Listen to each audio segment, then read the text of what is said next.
Twelfth welcome to my channel Anil academy. और चलते हैं अपने मैथ के सेट नंबर 3 पे। सेट नंबर आपका 3 और देखते हैं इसमें कैसे एमसीक्यू आए हैं और उनके एमसीक्यूज के आंसर क्या हैं। एमसीक्यू लगभग सारे सेम है, सिर्फ 4 या 5 ही एमसीक्यू ऐसे हैं जो तीनों सेटों में क्या है, अलग है। तो शुरू करते हैं अपनी क्लास। सबसे पहले फर्स्ट आपका सेक्शन फॉर्मूले का क्वेश्चन, तो तीनों में कॉमन है जैसे मैंने आपको पहले बताया था। तो ऑप्शन नंबर जो डी, अगर आप जिन बच्चों ने डी इसका आंसर लगाया बिल्कुल क्या है, सही है। क्वेश्चन नंबर 2, ये इस सेट के लिए नया क्वेश्चन है। आपको बताना है ए लैम्डा की वैल्यू क्या होगी जिससे कि ये इन्वर्टिबल हो जाए। इन्वर्टिबल का मतलब है डिटर्मिनेंट इसका जीरो नहीं होना चाहिए। तो आप क्या करो, इसका डिटर्मिनेंट जीरो रखकर लैम्डा की वैल्यू निकाल लो। आपको लैम्डा की वैल्यू मिलेगी -10। इसका मतलब है हम सारे रियल नंबर इसके अंदर रख सकते हैं 10 को छोड़कर। तो आपका जो आंसर होगा वो होगा डी। चलते हैं अपने थर्ड क्वेश्चन पे। थर्ड क्वेश्चन पे हमें आंसर जो लगाना है वो है हमारा ऑप्शन नंबर डी, 7π/4 इसका क्या होगा, बिल्कुल सही। क्वेश्चन नंबर 4, ये तीनों में हमारा कॉमन आया है।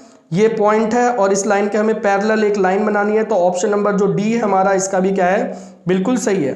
तो पहले चारों का आंसर क्या है हमारा, डी। चलते हैं अपने क्वेश्चन नंबर 5 पे। इस वाले क्वेश्चन में बच्चों की काफ़ी मिस्टेक होने के चांसेस हैं। ज़्यादातर बच्चों ने इसका आंसर क्या लगाया, 2 और -2। तो ये आंसर आपका गलत है। इसका आंसर क्या होगा, a -2। इसका रीज़न ये है कि हमारे पास जब हम इसका मल्टीप्लीकेशन करेंगे तो x² 0 और x + 1 और 1 ये निकलेगा। अब हम इसको अगर इससे कंपेयर करते हैं तो हमारी x की वैल्यू क्या आ रही है, -2 आ रही है। अगर मैं यहाँ पे 2 रखूंगा तो वो क्या हो जाएगी, 3, जो इसके इक्वल नहीं है। तो इसलिए जो हमारा ऑप्शन माना जाएगा वो होएगा 5th का a -2 आपका करेक्ट आंसर।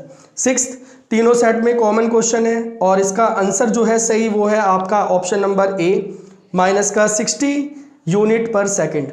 इसके बाद चलते हैं हमारे पास, हमें इसका डिटर्मिनेंट खोल देना है और डिटर्मिनेंट खोलने के बाद उसमें x की वैल्यू 0 रखकर p की जो वैल्यू निकलेगी वो होगी हमारी -1। तो हमारा जो ऑप्शन नंबर डी होगा वो होगा बिल्कुल सही।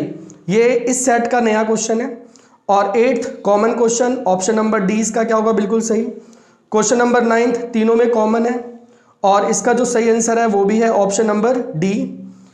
क्वेश्चन नंबर 10th तीनों सेट का कॉमन क्वेश्चन है। एडजॉइंट ऑफ ए हमें दे रखा है 8 और A ट्रांसपोज की वैल्यू बतानी है। इसका आंसर जो है वो है 2√2। चलते हैं अपने नेक्स्ट क्वेश्चन पे। अगला क्वेश्चन नंबर 11 पे। क्वेश्चन नंबर 11 का जो सही ऑप्शन है वो है हमारा ए ऑप्शन। और ये हमारा इस पेपर का बिल्कुल अलग क्वेश्चन है, नया है, इसी पेपर का है। क्वेश्चन नंबर 12, हमें बताना है इंटीग्रेशन 1 से लेकर e log x dx की वैल्यू क्या होगी। इसमें आप आइडेट लगाएंगे, इसके बाद वैल्यू पुट करेंगे और आपका आंसर जो आएगा वो होगा बी। अगर आपने ऑप्शन नंबर 12 का बी लगाया है तो आपका बिल्कुल सही है। इसके बाद चलते हैं 13 पे। आप यहाँ पे y की लिमिट के साथ आपको बताना है area bound by this curve with y axis, और जो लाइन है वो है 0 से लेके y0 और 3 से लेकर। तो इसका जो आंसर होगा, इसका आंसर है आपका क्या, C 9 इसका क्या है, बिल्कुल सही आंसर है। इसके बाद चलते हैं अपने क्वेश्चन नंबर 14 पे। हमें बताना है इस डिफरेंशियल इक्वेशन का ऑर्डर क्या है। तो आप देखोगे कि इसके अंदर जो सबसे बड़ा ऑर्डर है वो है हमारा 4। तो आपका ऑप्शन नंबर जो C है वो क्या है, बिल्कुल सही है। क्वेश्चन नंबर 15 तीनों सेट का कॉमन क्वेश्चन है और इसका जो आंसर है वो है हमारा ऑप्शन नंबर 4। अगर आपने 15 का आंसर D 4 लगाया तो आपका क्या है, बिल्कुल सही ऑप्शन है। 16 इसका आंसर है आपका option number C, question number 16, और इसका ऑप्शन नंबर C क्या है आपका, बिल्कुल सही ऑप्शन है। आगे चलते हैं 17 पे। 17 का जो आपका ऑप्शन आएगा, आंसर जो आएगा वो है ऑप्शन नंबर C आपका, बिल्कुल सही। और आपको 18th में बताना है कि इसकी लोकल मिनिमम वैल्यू क्या है। तो इसकी लोकल मिनिमम वैल्यू क्या है आपकी, 2 पर है और 2 इसका local point of local minima है। इसके बाद है आपके पास असर्शन और रीजन के बिल्कुल बेसिक क्वेश्चंस।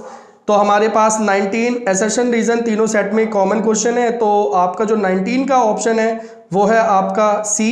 अगर आपने C लगाया, क्योंकि यहाँ पे असर्शन हमारा ट्रू है, रीजन फॉल्स है, तो ऑप्शन C बनता है।